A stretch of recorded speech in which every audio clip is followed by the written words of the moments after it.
महाकाल हे महादेव प्रभु जय जय त्रिपुरारी। शंभु सदाशिव आशुतोष जय भोले भंडारी।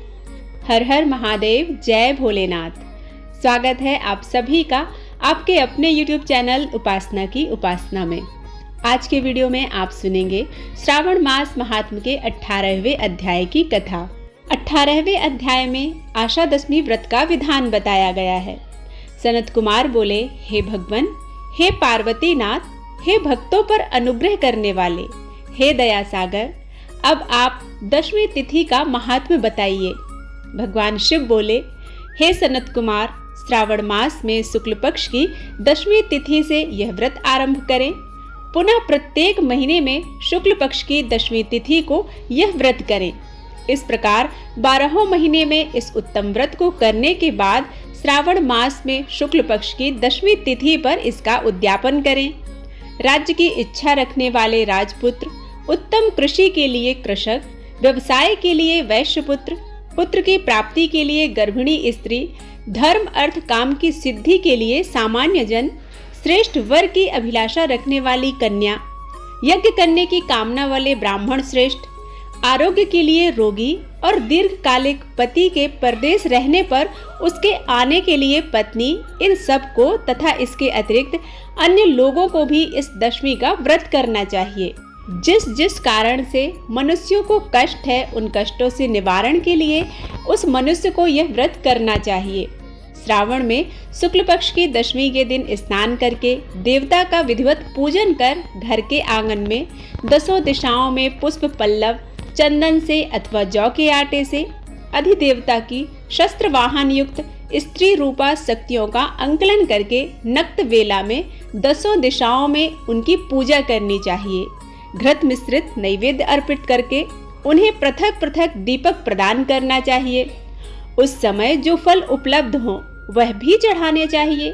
इसके बाद अपने कार्य की सिद्धि के लिए इस प्रकार प्रार्थना करनी चाहिए, हे दिग्देवता, मेरी आशाएं पूर्ण हों और मेरे मनोरथ सिद्ध हों।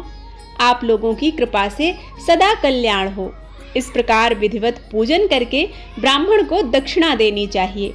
हे मुनिश्रेष्ठ, इसी क्रम से प्रत्येक महीने में दशमी तिथि का व्रत सदा करना चाहिए और 1 वर्ष तक करने के बाद उद्यापन करना चाहिए। अब मैं आपको पूजन की विधि बता रहा हूँ, उसे भी आप ध्यान से सुनो। स्वर्ण अथवा चांदी अथवा आटे से ही 10 दिशाओं को बनाइए। उसके बाद स्नान करके भली भांति वस्त्राभूषण से अलंकृत होकर बंधु बांधवों के साथ भक्तिपूर्ण मन से 10 दिग्देवताओं का पूजन करना चाहिए। घर के आंगन में क्रम से इन मंत्रों के द्वारा दिग्देवताओं को स्थापित करें। इस भवन के स्वामी देवताओं तथा दानवों को नमस्कार किए जाने वाले इंद्र आपके ही समीप रहते हैं। आप ऐन्द्री नामक दिव्य देवता को नमस्कार है। हे आशे, अग्नि के साथ परिग्रह अर्थात विवाह होने के कारण आप आग्नेयी कही जाती हैं। आप तेज स्वरूप तथा पराशक्ति हैं, अतः मुझे वर देने वाली हो। आपका ही आश्रय लेकर वे धर्मराज सभी लोगों को दंडित करते हैं, इसलिए आप संयमनी नाम वाली हैं। हे याम्ये, आप मेरे लिए उत्तम मनोरथ पूर्ण करने वाली हो। हाथ में खड्ग धारण किए हुए मृत्यु देवता आपका ही आश्रय ग्रहण करते हैं। आप मेरी आशा को पूर्ण कीजिए।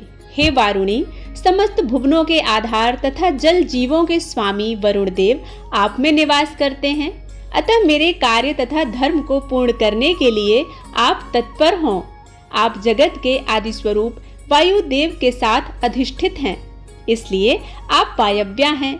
हे वायव्ये, आप मेरे घर में नित्य शांति प्रदान करें।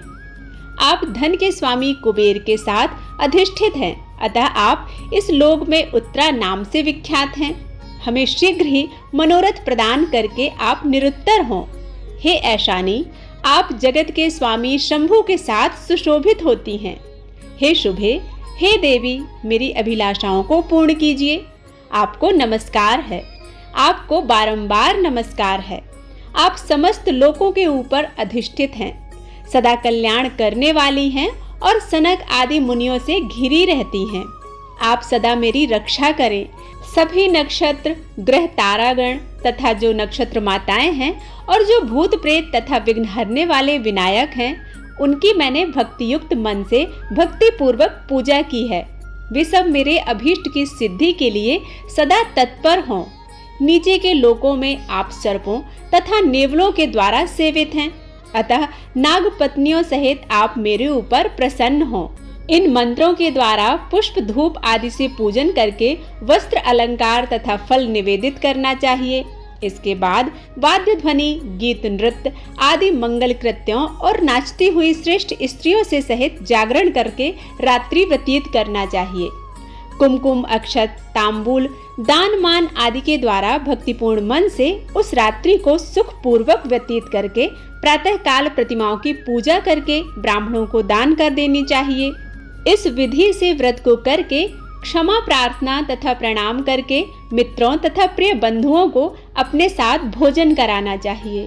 हे तात, जो मनुष्य इस विधि से आदर पूर्वक दशमी व्रत को करता है, वह सभी मनोवांछित फल प्राप्त करता है। विशेष रूप से स्त्रियों को इस सनातन व्रत को करना चाहिए, क्योंकि मनुष्य जाति में स्त्रियां अधिक श्रद्धा, कामना परायण होती हैं। हे मुनिश्रेष्ठ, धन प्रदान करने वाले, यश देने वाले, आयु बढ़ाने वाले तथा सभी कामनाओं का फल देने वाले इस व्रत को मैंने आपसे कह दिया। तीनों लोकों में अन्य कोई भी व्रत इसके समान नहीं है।